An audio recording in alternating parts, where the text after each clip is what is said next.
Hello, my name's Ryder. I'm here at the Legislature in Victoria on a hunger and liquid strike until Worksafe deals with my claim for injury caused by electromagnetic radiation properly. I've been struggling with them for 5 years to get them to deal with this matter appropriately, and all they've succeeded in doing is making my claim more complex. They continue to refuse to acknowledge the science of electromagnetic radiation and the harm it can cause. Now, the level of radiation I received was much more than what a cell phone gives off. If you compare it to a typical cell phone, I received, if the cell phone is 1 ounce, I received about a 25-pound rock bouncing on my head in comparison. It's a tremendous difference, but for some reason, Worksafe refuses to understand that. Now, when I've taken it the next step up to the Workers' Compensation Appeal Tribunal Board, or WCAT, they claim they cannot correct incorrect information that Worksafe puts into a person's file, which makes me wonder what the purpose of WCAT is. They also are supposed to be an independent tribunal from Worksafe, but they receive all their funding from Worksafe. Worksafe is their main hiring agency for new employees for them, and they receive their entire workload from Worksafe. That I find it very difficult to call them an independent tribunal under those circumstances, that they're obviously part of Worksafe.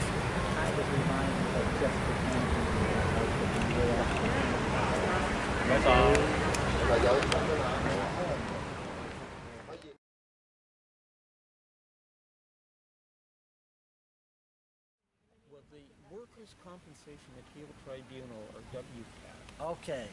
Now, they are provincial. They're a provincial tribunal. They are supposedly independent from Worksafe, Right. except they receive all their funding,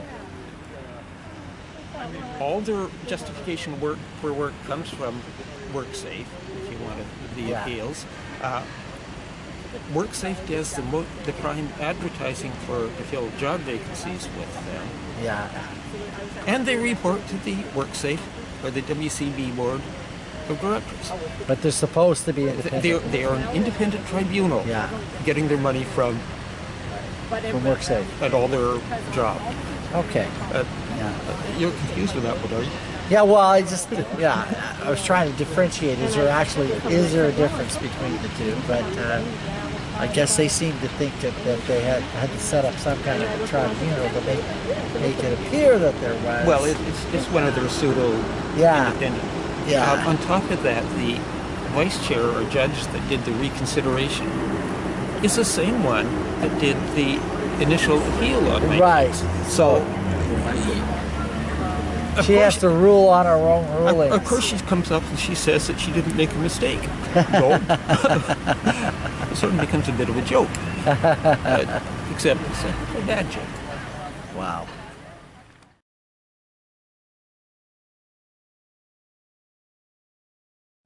So, Norm, has there been any response from the Ministry of Health in regards to your case?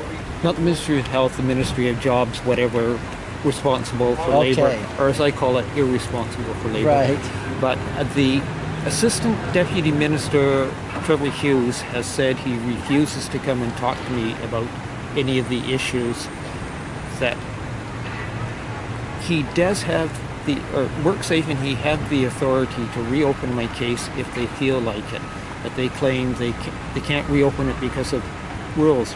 But they can reopen a case to take somebody's benefits away, so they can reopen my case to look at it as well. That stick goes both ways. And so far, he's continuing to refuse to show up. So that's one of the reasons why you're here today, is to ask them to reopen your case and to re-examine your case. Well, really, shall we say, I'm not asking them to accept my case. I'm asking them to look at it on the facts. Right. And they have consistently, all the way through, refused to look at the facts. Okay.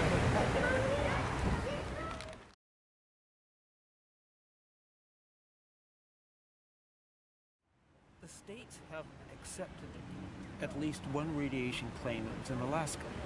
It was a military worker in a radar station, and he got zapped. And it took him a long battle too, but he did get compensation in the end. So, as I say, even the states are acknowledging in some cases large doses. Now, the small doses are a different discussion, but when it's over the safety standards, it's over the safety standards. You shouldn't have to prove this anything more than there's an association, and that's what caused it. Well, we'll see if this gets any media coverage. Will CTV cover it, owned by Bell Media, which also owns Bell Mobility and half the cell phones in the country, and is giving